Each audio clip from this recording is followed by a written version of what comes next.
Mother is getting gas. This is so embarrassing. Original plan was to go to Chick-fil-A. A drive-through. However, it's Sunday, bitch. It is Sunday. We totally forgot. Now we're gonna have to walk inside of a place and order food and give you the Coraline review that you, again, didn't ask for, but that you really need. This is me when walking into the Five Guys. They're like, are you dressed as other mother? We made it! We're starving! I'm scared. I don't want to go in the Five Guys like this. I do. I'm ready. I'm ready to make everybody's day right I'm now. I'm ready to mother. Honestly, wait, are these... I'm ready to daughter. Are these are these sunglasses giving button? Yes, they are! Wait, can I eat with that on the fly? How does she on the fly eat? This fuck-ass Bob. That's why they call them the Fab Four. The Fab Four. The Fab Four. The Beatles just have to come up on our channel like every 5 minutes. Fuck-ass Bob. The fuck-ass Bob 4. They actually all had fuck-ass Bobs. That's what I'm saying. It's calculating. The Beatles were the original mothers is what we're connecting. Yeah. Okay, it's time to get Five Guys. Five Guys, more like 5 lies. Oh my god, my butt cheeks hurt from fucking death dropping. Oh, she went off. I was lip syncing for my life. Yeah. And I bruised my ass. I thought this crinoline would cushion my fall. No, it did not.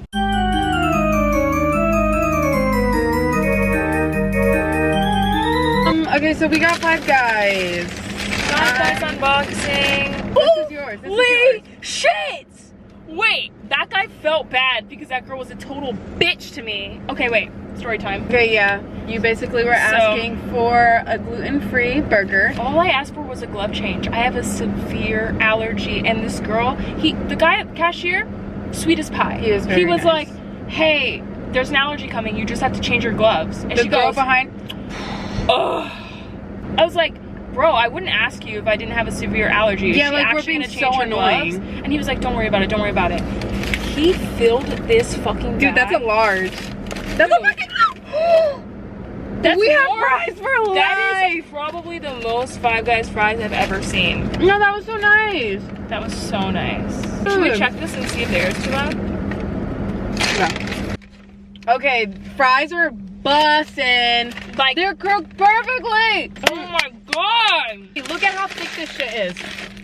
I don't think you guys are understanding. It's dense. I don't think you're This is one giant fucking potato. It's like about 15 potatoes that went into that. The entire Irish famine was fed on that amount of potatoes. I feel like Trisha Paytas right now, like the actual. Let me put some more fries in there then. Cosplay. I'm gonna need more fries than that. No, get like half. The way that we're in Florida right now, and I'm sweating my nuts off. No, sweating my buttons off. We're doing this for y'all. We're literally recording with no AC right now because it was a little much. We want you to hear us clearly. It's 99 degrees in my car right now. The way this looks so sad. Yours is just let it. Okay, wait. Okay, thumbnail.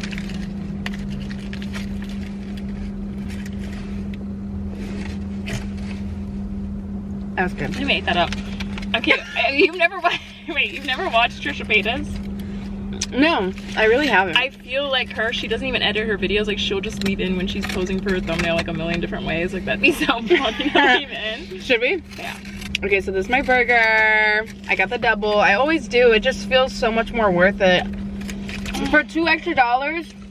So I feel like I'm spending the first $10 on the patty, the first patty alone. So. Wait, give your, where's the ketchup? Oh, here. Give your Five Guys order. So I ordered the double cheeseburger with mayo, ketchup, raw onions, lettuce, tomato, pickle, and grilled jalapenos. Yeah, that bust. I got a lettuce wrapped little cheeseburger because I don't like when there's too much meat and it tastes like blood. And then I got mayo, ketchup, hot sauce, raw onion, pickle. I think that's it. Okay, so we saw the movie Coraline, clearly, in 3D at AMC. Terrible movie experience in terms of like the seating situation because we're so spoiled and used to reclining seats. I can't get past that now. The tickets were selling out for this. Like we got them a month before, and it was still her theater. Oh shit, we can't sit in the middle. Yeah. We had to sit on the side. I mean, we had to go to the theater that I used to go to like as a kid that was like hasn't been updated since probably like 1992. It was not good. It was like not good. Squeaky ass seats. All the seats were so squeaky. So anytime after somebody would finish talking and there was a brief moment, you'd hear somebody would drop their popcorn. You could hear somebody chomping on their popcorn too. Somebody eating, you know, fucking candy next to you. Constant sound. Constant sound. But the 3D experience, I don't know why when we first got there, I was like, dude, 3D is not looking so good. I think it's because it was so many bright moments and it was reflecting, the movie itself was reflecting off of the 3D glasses. Well, they make those 3D glasses for someone with like a fat ass head. You literally have to hold them on your face the entire time. They only work in a very specific position that has to be like touching the top of the bridge of your nose, or you're getting a glare the entire time. Like, I'm kind of feeling like the red and blue ones were working better. And I was looking at it, like I had to like tilt my head up and like look down. I had like a specific way to look through the 3D glasses to make it look the best. But once you hit it right, it was gorgeous. Honestly, I only want to see that movie in 3D now. What really, it wasn't like everything was coming out to me. I felt like I could grab it. It was more so like you could really see the depth, and for me it was the textures of like what they used to even make the film in the first place. Yeah, the textures, the quality, the open landscapes. Oh my god, the garden scene was insane. When everything was blooming, I was like wow. Well, and I want to say this was kind of like first full watch for me. Like, yeah, I grew up very sheltered, and when this movie came out, my cousin got it on DVD and we started playing it, and I was like, she's tampering in dark-sided stuff. This is of the devil. This is of the devil. I really thought that it was so demented. It freaked me out so much. I was such a little puss. Right. So I never watched it, and I was getting like reverse nostalgia FOMO watching this shit, because I was like, holy shit, this is pretty much one of the best movies I've ever seen. No, it was so much better seeing it in theaters too. I haven't seen it in a few years, but I've seen this movie so many times growing up. I remember when the movie came out on DVD and I went to Blockbuster to go rent it out, and I got the 3D version of the movie that I could watch at home, that I could watch at home, and it came with the 3D glasses, Coraline fucking glasses. So I got to see it on my own TV. Those were the days, like the Spy Kids, when they had that come out too. That's what I remember, and Shark Boy and Lava Girl. Those are like the two really 3D movies that I remember. I used to go, this is gonna age me. I am burning alive, first of all. Yeah. I used to go to Winn-Dixie, and they had, never been there. They had the most baller movie section in the world, better than Blockbuster. It was like the fucking underground shit. I would go in there, and my mom would be like, you can pick any movie you like, and I'm like, no way! What was something you picked out? Oh my god. So one time, I picked out this movie called, I think it's called Sleepover, like the one with the girls like sleep over and then they sneak out. Have you seen that? No. I was scared that I was gonna get in trouble, and then the girls sneak out and they go to the bar, and they're only like 16, and then she asked for a sex on the beach, and I was like turning the volume down like, oh my god, she said sex! I know, as a kid, you're so nervous about your mom hearing you. I remember one time me and my friend were watching the Avril Lavigne music video, and I was like, hey, I'm your girlfriend. And that part where she's like, I'm the motherfucking princess. Me and my friend said that, and we didn't know her mom was behind us. She said, what did y'all say? We were like, she's the mother princess. And she was like, yeah, that's what I thought. And she walked away. I was like, that's what I fucking thought. Fuck. I was like, you're not even my mom, bitch. What else about the movie? Okay. So one thing about the movie, like since I was talking about the textures, all of the clothing was hand knit by a professional knitter. She would use needles as thin as hair to make it. Seriously. And the scene with all the cherry blossoms like falling, it's actually popcorn that they used to make that. What? And it took them like 800 hours to make those fucking trees. I wish I knew that shit before. No, that movie, like, the craftsmanship that went into making that movie, like, you can experience it as you're watching the movie. And I love movies that, especially movies that can be family friendly, but actually still be entertaining for adults. Like, yes. It's actually scary. Okay, the scene, one of my favorite scenes to watch in 3D was when the mother was changing into her more evil form, and it was just gradually changing. I was like, oh my, I was in my seat like, I'm dead right now. See, this is why I was so scared when I was little. It was so good. And the scene where she's crawling out of the hole and the door's like coming closer and closer and closer and closer and closer. It was so anxiety inducing. Nightmare fuel. Oh my god. And every time she would go to the other side, the door, the tunnel that she would have to cross would be farther and farther away. So she was getting pulled even farther into that other world. I didn't even notice that. I feel like as an adult, yeah, there's a lot of themes that are relatable that probably kids are not picking up on.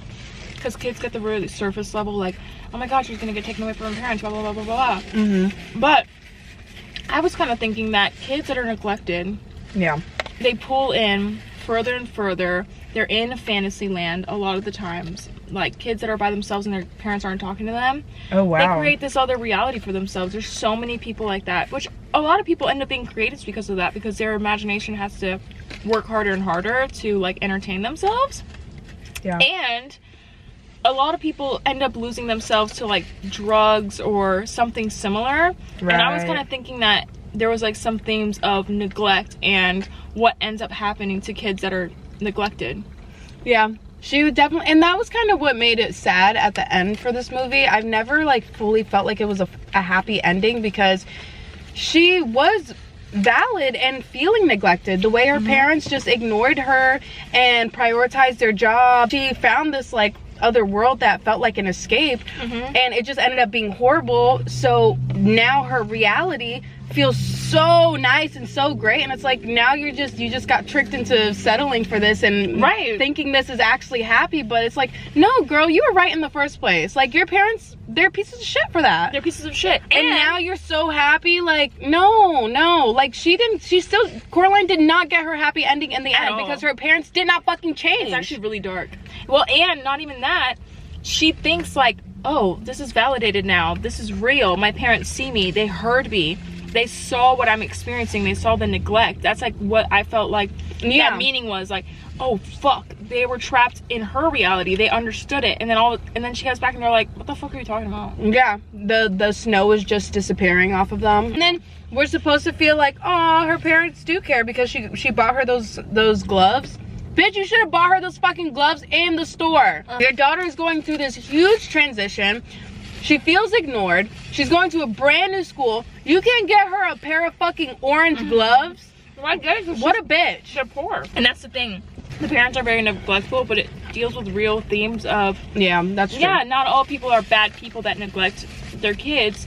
It's just, unfortunately, with how fucking hard life is, a lot of times people do end up neglecting their kids because they have to work a lot. I remember both my parents had to do crazy jobs. My dad said he ended up going to college and changing his schedule, changing his whole career path, because when I was like 2 and 3, he was like doing sales and having to fly and be gone all the time, and he was missing a lot of like time with me, and I would cry every time, and he felt so bad. He's like, I couldn't even take it. I had to do something to be able to spend more time with you. And my mom worked overtime all the time too.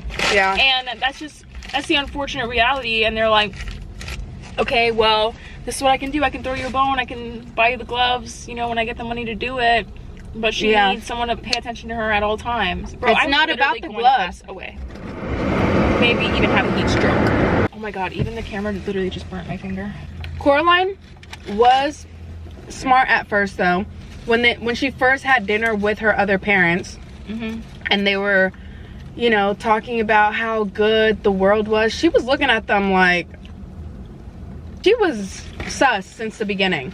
Yeah. But it wasn't until she went back to her other life and she was like, wait, this does suck. And then she went back and she was like, wait, this actually kind of rocks. You know what? I'm not even gonna be sus anymore because this feels good. Love that about the mother. She's so conniving, so manipulative, gaslighting Coraline the whole fucking time. Right. And the way she goes about it is like, she makes Coraline feel like she's the one making the decision, because she allows her to go back home. She's like, yeah, go ahead, go home.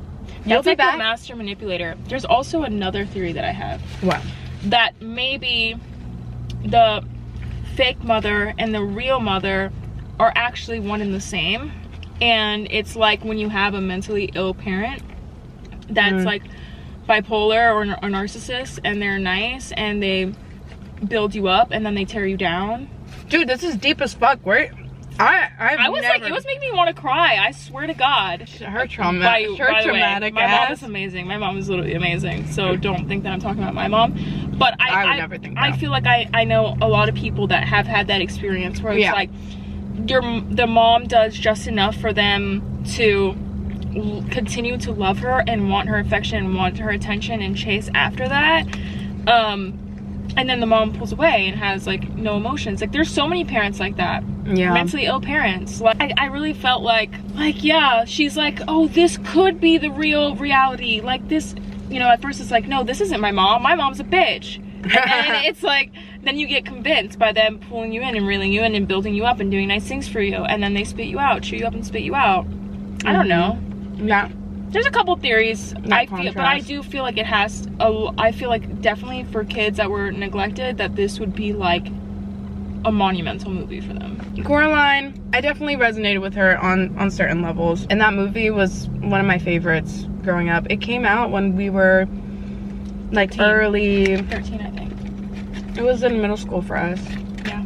Overall, this movie is a 10 out of 10. Yeah, it really is. It's a perfect movie. It's amazing. And if you have the opportunity to see it in 3D like ever again, that's the way you have to go about it. But you have to make sure that you're like in center and like farther down. I think we're literally gonna pass away. My legs are soaking wet and sweat, like actually soaking wet. No, yeah, This is not good. I feel like when someone leaves a dog in the car and they break the window open, I'm like, help me. Yeah, no, the sun is literally beaming in through the windshield right now, and this whole sweater that I'm wearing to be Coraline is soaking wet. So, is that good? Should we just call it? I think that's good. I mean, sorry to depress you. The movie is good. The movie is so good. This movie, to me, it's somewhat in line with like Monster House. The way that it is family friendly, but it actually has a good fucking story, good lore to it, that is actually creepy for anybody at any age. Yep.